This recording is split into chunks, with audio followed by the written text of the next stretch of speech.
punish, you just don't know how much it's going to hurt. Just the 4 strikes that Malaga had to suffer tonight. They got one back. 4-1 was the final score. Towards the end, it could have been 5th as Messi went to an adventurous run, but they couldn't add to the tally. All handshakes down below, 4-1 final score.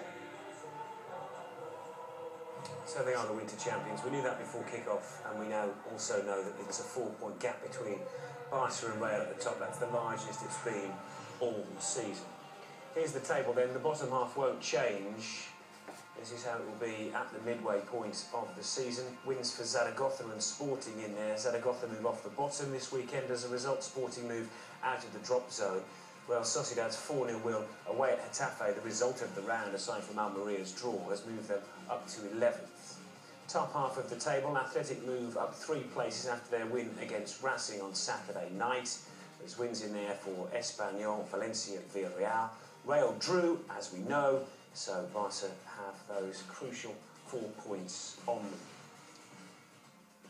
More wins than this time last year, more goals scored than this time last year, 3 more points than this time last year, but 1 less point of a lead over Real Madrid. Barca compared with this point of the season in 2009-2010, but there's no reason to suspect from what we've seen again tonight, boys, that these will not be the champions again. No one can stop them.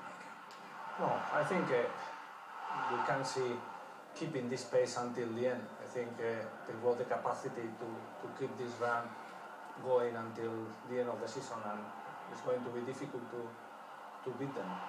So Pellegrini's side beaten tonight. Pellegrini's side beaten in terms of the statistics compared to last year with regard to Real Madrid. 1 more point than last year. 3 more goals than at this point last year, yet still they cannot close the gap to Barcelona.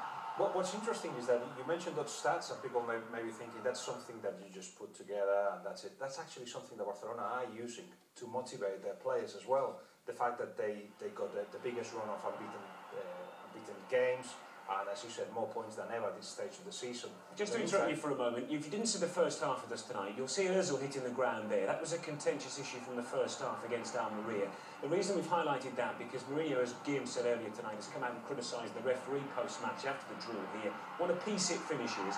A series of incidents within the game that he's complained about. We've picked out 4 incidents that we feel are potentially, on another night, penalties for Real Madrid.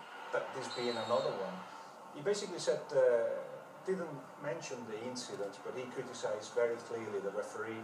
And I think for 2 reasons. One, those 4 penalty incidents that we're going to see, which, well, bunch of things, but at least 3 of the 4 could have been given a penalty and weren't.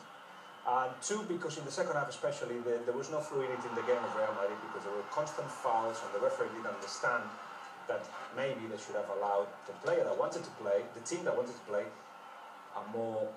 not given so many fouls. So this being another incident, which looks outside the box actually. Paco, what's crucial tonight is